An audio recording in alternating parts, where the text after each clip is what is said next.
May 1957, Miles City, Montana. The biggest horse sale in the West. A girl leads a sorrel gelding down the ramp into the yard. She is 11 years old. The rope is too big for her hands. 4 years ago, a telegram came from Korea. Her father did not come home. The note on the home place fell due this spring, and there is nothing left to sell but the horse he raised. Her name is Lily Mercer. The horse is named Banner. She has come to do the one thing she swore she never would. She has come to sell him. Here is the story. The auction grounds at Miles City weren't just a marketplace that week.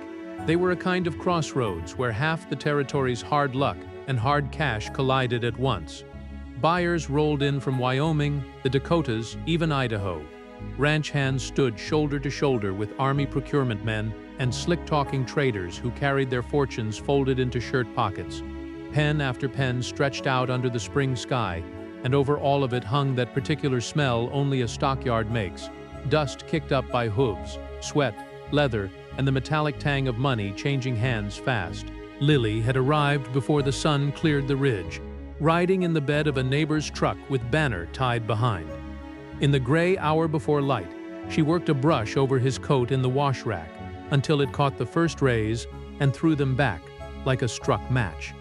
She plaited his mane with the same pattern her father had shown her years before, fingers moving from memory more than thought.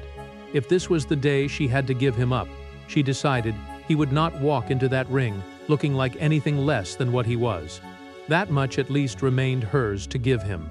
Banner himself was nothing ordinary, a 5-year-old sorrel with a deep chest and an easy way of moving, the kind of horse a man builds a reputation breeding.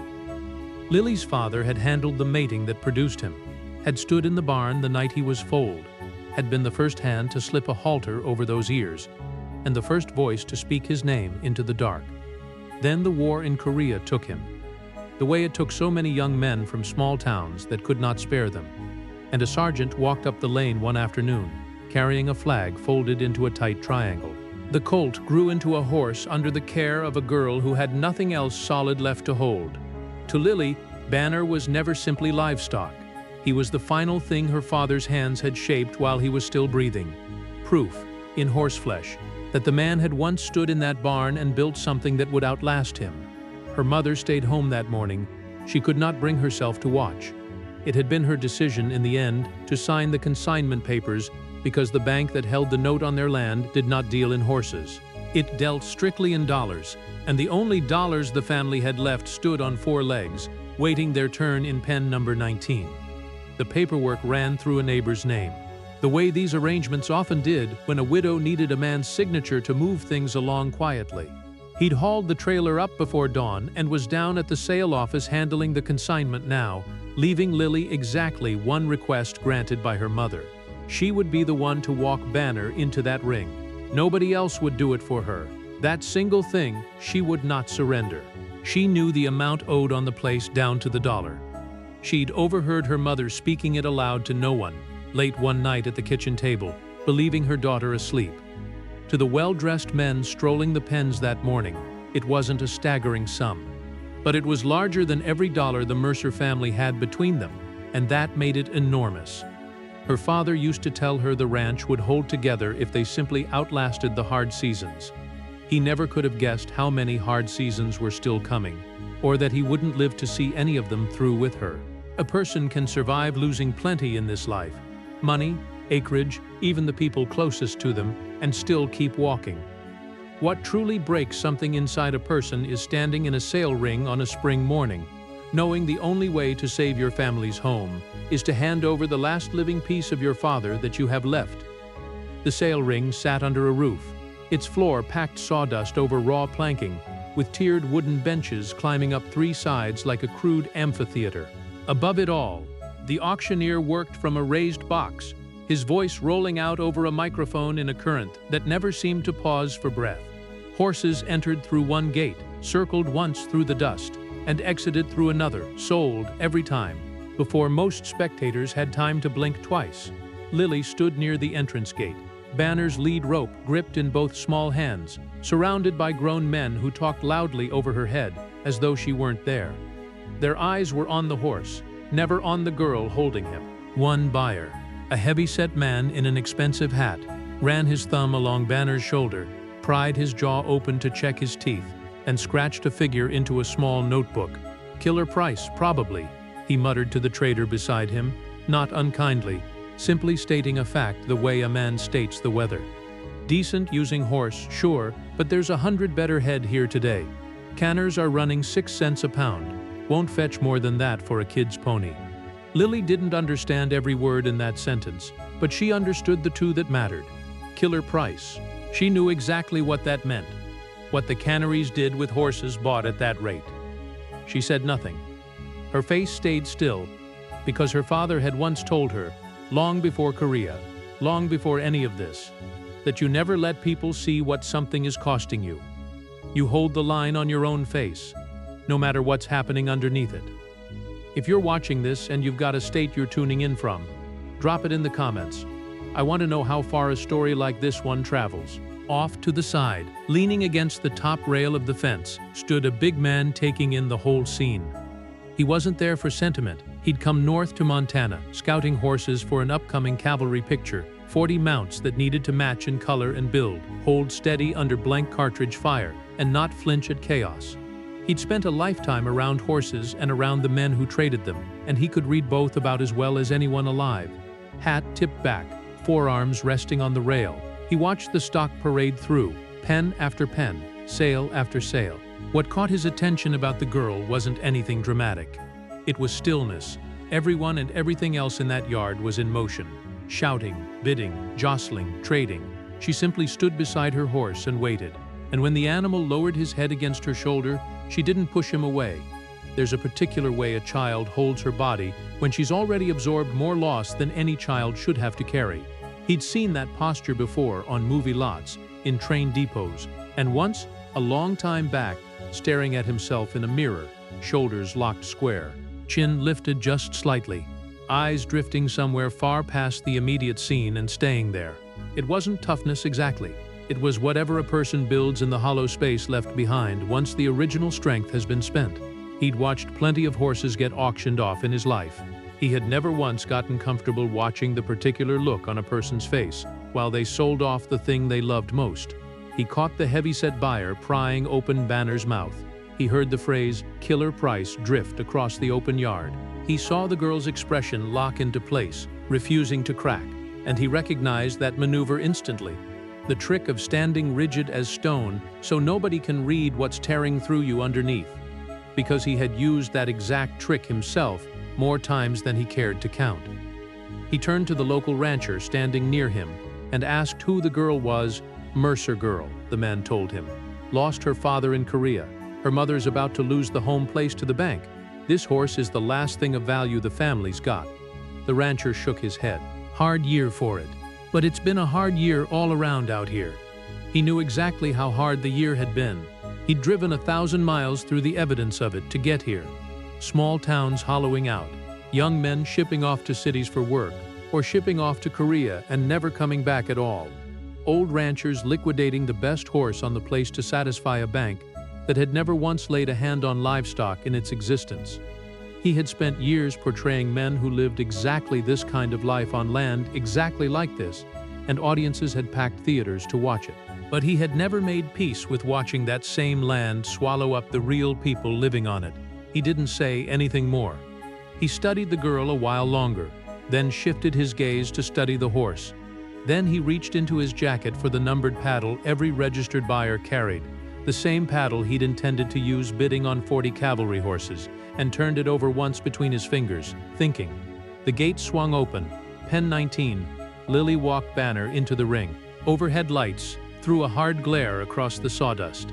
The benches were packed with strangers, and the auctioneer's voice poured down over everything like rain hammering a tin roof. She guided the horse toward the center and turned him in one smooth circle exactly the way her father had taught her, and Banner moved through it calm and obedient, trusting the small hands holding his rope without question. 5-year-old sorrel gelding. Sound broke gentle, the auctioneer announced. "Who'll start me at 50? Give me 50. A hand rose. The heavy-set buyer, the one who'd called it killer money. 50, now 60. Give me 60. 60, 70. The bids kept coming from men pricing the animal by the pound rather than by the heart. 80. The numbers climbed, but slowly, reluctantly, and standing in the middle of that ring, Lily began to understand exactly what her father's horse was worth in the eyes of strangers. $80 a home, supposedly for $80, with everything else somehow expected to materialize from thin air. 80 once, the auctioneer called. 80 twice, 100. The voice came from the rail. Not loud, not even particularly forceful, but it carried through that entire ring, the way one quiet word can cut clean through a room full of noise. Heads turned. The big man at the rail had raised his hand no higher than the brim of his own hat, just enough to be seen, nothing more. The auctioneer blinked, recalibrated. "I've got $100 bid, thank you, sir." The heavy-set buyer scowled and lifted his notebook again, ready to counter. 200, said the man at the rail, before anyone else could speak. A murmur rolled through the benches. The heavy-set buyer turned to see exactly who was outbidding him on what he'd already priced as cannery meat, and when he saw the face attached to the voice, his mouth shut on whatever he'd been about to say. 200, the auctioneer repeated, and something in his own voice had shifted too. Do I hear? Nobody in that ring made a sound. 200 once, 200 twice. Sold to the gentleman at the rail. Lily stood frozen in the center of the ring, rope still in her hand, not entirely able to process what had just happened. The horse had been sold right out from under her, purchased by some stranger she'd never laid eyes on before that morning. It was finished. She had no way of knowing yet that the man who'd just bought him was already climbing down off the fence rail and walking straight toward her across the sawdust. He crouched low, a tall man folding himself down until he was eye level with an 11-year-old, and pushed his hat back off his forehead. Up close, his features matched a face she recognized instantly, the same one she'd watched flicker across a movie screen on Saturday nights with her father, before the war took him away. Her eyes went wide, but he spoke before she could find any words of her own. "You raised him right," he told her. "Best-looking horse that's come through that gate all day. Anybody told you that yet?" She shook her head, still too stunned to speak. "Well, he is." He took the lead rope from the sale clerk's assistant, and then he did something nobody standing in that yard would ever forget for the rest of their lives. He turned that rope around in his own hand and pressed it back into the girl's small fingers, closing them around it himself. "He's yours," he said. "I just made certain nobody else could take him from you." The benches had gone silent. 200 grown men who'd shown up that day strictly to buy and sell horses, now watching a tall stranger kneel down in the sawdust and hand a child back the one thing she owned in the world. Nobody applauded. It wasn't that kind of silence. It was the kind that settles over hardened men when they're witnessing something they'll be trying to describe to their wives that evening and won't be able to find the right words for. Has anyone ever handed you back something you'd already convinced yourself you had to live without? It does something to a person, doesn't it? Cracks open a place you thought you'd sealed shut for good. She still couldn't speak. She looked down at the rope in her hand, then at the horse standing calm at her shoulder, then back at the man crouched in front of her. And none of it made sense yet to a child who'd spent 4 years learning that everything she loved eventually got taken from her. "But you bought him," she finally managed. "I did." He stood back up to his full height, then turned his attention across the yard toward the small plank-built office, where the sale clerk and a representative from the bank sat hunched over the day's paperwork. "Now, I'm going to go buy something else." He could have stopped right there. He could have handed the girl her horse, felt like a generous man for spending $200 on a good deed, and continued on his way to inspect the cavalry mounts he'd actually driven up to Montana to find. That would have been the kind thing to do, and no one would have faulted him for it.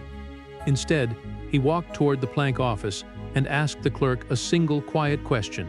How much remained owed on the Mercer place? The figure meant little to a man of his means, to a widow on a struggling ranch outside town, a woman who couldn't even bring herself to watch her daughter sell off the family's last asset. It represented the entirety of her world. He set his checkbook down on the wooden counter without ceremony. No speech, no explanation. He wrote out the exact figure owed, then added a bit more on top, enough to cover hay for the winter and coal for the stove through the cold months ahead. He tore the check free and slid it across the counter. "This comes from a friend," he told the bank's representative. She doesn't need the name. Tell her, it's from a man who served alongside her husband's unit. Leave me out of it entirely. The man behind the counter looked down at the check, then up at the signature, and started to say something. But he was already settling his hat back into place. Leave it out, he repeated. 2 words. That settled the matter entirely. Then he walked back out into the noise and dust of the yard, past Pen 19. Past the heavy-set buyer who would spend the rest of his life telling this story slightly wrong to anyone who'd listen. He found the local rancher still standing near the rail. Those 40 cavalry horses, he said. Let's go take a look at them. And that was the whole of it. As though nothing remarkable had just occurred, as though he hadn't simply handed a dead soldier's daughter her entire future back. For $200 and a check she would never personally see, all while refusing to let his own name attach to any of it. Lily Mercer rode home with Banner that evening, both of them in the bed of the neighbor's truck. The home place remained theirs. Her mother stood out in the yard that night under the fading light, holding a letter from the bank that arrived a week later, one stating plainly that the note had been settled in full, paid by an anonymous friend of the family. Confused but grateful, she never pressed further than that. They kept the ranch. Lily grew into adulthood on that same land. She rode Banner down the gravel road to the schoolhouse each morning, and later, she rode him to dances when she was old enough for that kind of thing too. Eventually, when age caught up with him and riding no longer suited his bones, she turned him loose in the home pasture, where he lived out his remaining years fat, gray-muzzled, and entirely at peace. Banner lived to be 29 years old. That's 24 years stretching out from that single afternoon in the sale ring, 24 years belonging to a girl and her late father's horse, secured for $200 by a man who never once revealed who he was. And from Banner came offspring. And from those offspring came still more, until horses carrying his bloodline were running across that range for the better part of 4 decades. All of it traced back to one raised hand at a fence rail, one spring morning in 1957. Run the numbers the way Lily's mother must have, sitting alone at her kitchen table the night that bank letter finally arrived. One stranger, $200 spent on a horse he never planned to actually keep. A debt erased that the family could never have paid off on their own. A winter's worth of hay and coal added on top of that, almost as an afterthought. Set all of it against what it ultimately bought, a home preserved, a girl raised to adulthood on her own family's land, 4 generations of horses descended from a single sorrel colt, and a debt of gratitude that outlasted the man who'd earned it by roughly half a century. The math has never balanced, and it was never supposed to. Whatever good that man did in a Montana cattle town, that spring kept paying dividends for 50 years running, and he never once collected on a single cent of it. Lily Mercer eventually became Lily Mercer Dawes. She raised her own children on that same home place, the land her father had originally bought, and that a stranger had quietly saved for her family decades earlier. She never learned the man's identity with absolute certainty, only that her mother had always referred to him as a fellow who'd served alongside her late husband, and that the tall stranger who'd bought back the horse and handed it to her had a face she recognized from somewhere up on a movie screen. Years later, when a local museum acquired the old leather halter for its collection, a small regional newspaper ran a brief feature on the piece. Lily Dawes, by then an older woman herself, was quoted in just a handful of lines. She said only that her father had raised the horse, that the animal had come back home, that very same day she'd led him off to be sold, and that she'd spent her entire life grateful toward a man whose name she could never confirm. When the reporter pressed her to explain what she meant, she simply said that some things a person just holds on to privately. Then she changed the subject to the weather and the spring calving season, the way ranch people often do once they've decided a conversation has run its course. By the time she'd quietly pieced together who he likely was, and most people eventually did, the man himself was long gone, and he had never once stepped forward in his lifetime to claim a shred of credit for any of it.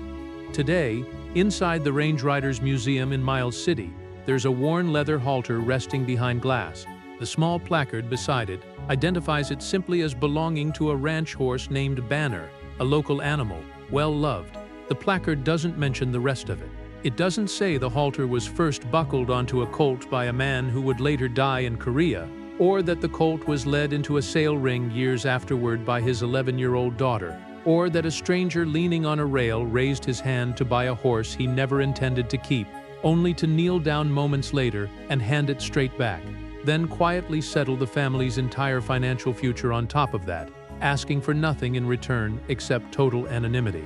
Some people might call that an act of charity. It wasn't, not really. Charity was what the heavyset buyer was practicing when he priced that horse out at 6 cents a pound. What the man at the rail did was something older than charity and considerably harder to pull off. He looked at a child holding herself rigid so the world couldn't see what the moment was costing her, and he made a decision right then that her family had already lost enough. He could have written a check from 1,000 miles away and never once had to look her in the eye. Instead, he lowered himself down into the dust to meet her at eye level, placed the rope back into her own hand, let her keep the thing she loved most, and her family's home along with it, and asked for absolutely nothing in return, not even recognition. If this story landed with you somewhere, pass it along to someone else. Share it with anybody who lost a parent too young, or a son to a war fought too far from home. And if you haven't already, go ahead and hit subscribe. There are plenty more stories like this one coming, and honestly, they just don't seem to make men like that anymore.